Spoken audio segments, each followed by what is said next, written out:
Have you ever forgotten what silence sounds like? I did. For years. The doctors called it progressive hearing loss. It started in my late 20s, first as a muffled ring, then static, then quiet. At first, the quiet was peaceful, but soon it just felt empty, like the world had shut me out. So when they offered me a chance at a cybernetic ear implant trial, I didn't hesitate. They said it could restore sound, maybe even enhance it. I signed every paper, desperate just to hear again. The surgery went well. When I woke up, the world was painfully, beautifully loud. I could hear my own breathing, the hum of the lights, a nurse's shoes squeaking down the hall. After they turned down the sensitivity, it felt like a miracle. I remember walking outside and just listening. Birds, wind, a car alarm 2 blocks away. I started crying right there on the sidewalk. For weeks, I was happy, normal. Then I started hearing more. Faint, crackling voices like radio static. I told my doctor. He called it phantom sound feedback and said it would pass. It didn't. The first time it really scared me, I was in the grocery store. I heard a woman say, "Don't forget the milk." I turned. No one was there. Then a man's voice whispered right next to my ear, "You missed her." I dropped my basket. The voice just laughed. That's when I realized it wasn't coming from around me. It was coming from inside me. The voices got clearer. An old man humming, a child crying, a woman praying, all tangled together. I went back to the clinic. They scanned the implant. No interference, no bugs. They told me my brain was just learning to filter input.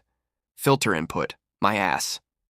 That night, a new voice, sharp and male, said my name. "Daniel." I froze. "Daniel," he said again. "You can hear us now." I tried to rip the implant out, my hand shaking, but every time I touched it, the voice hissed, "Don't. We're not done."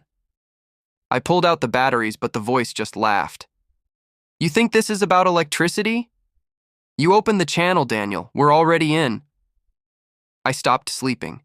Every time I closed my eyes, I heard them. Some begged for help. Some screamed. One night I yelled out, "What do you want?" And all at once they went silent. Then the man's voice said, "To be heard." I started recording everything, audio logs, diaries. But the recordings only captured my voice, talking to no one. My doctor suggested it was psychosis. I didn't go back. A few nights later, driving home, I heard a faint transmission, like a police scanner. A woman's voice cried out, "They left me here. Please, don't let it happen again." I slammed on the brakes. The voice dissolved into static. Then a chorus of whispers screamed, "Help us. Let us in." You opened the door.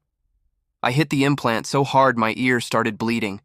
For a moment there was silence. Then softly, "Thank you, Daniel. We're almost through." Now, things are worse. I don't just hear them. I see them. Reflections in windows, mirrors, screens. Always just behind me. They say they're not ghosts, but residual consciousness, frequencies trapped between signals. And my implant, it's the antenna. Last week I tried to remove it again. The voices screamed, and the pain was like someone drilling through my skull. They said, "Don't you want to hear the truth?" And then, silence. For the first time in months, I thought it was over, until I realized I could still feel a vibration. Not in my ear, in my head. One by one, the voices returned. But this time, I knew them. My mother, my brother, my wife, all gone, all dead. They said, "It's not the implant, Daniel. It's you." The lines are blurring. When people talk, sometimes I hear the wrong voice. Dead voices, whispering from living throats. I tried smashing the implant with a hammer. It didn't even crack. The metal just bent back like it was healing. The voices have changed. They're calmer now. They tell me things. Where to find the missing. The police call it luck. But I know they're using me. I'm their receiver. The man's voice told me there's a frequency that connects everyone. The living, the dead, the forgotten. He says once I tune in, I'll never be alone again. All I have to do is listen. And the worst part? I want to. Because silence is worse than death. Thanks for listening. If you enjoyed this story, be sure to like and subscribe. Until next time, be safe.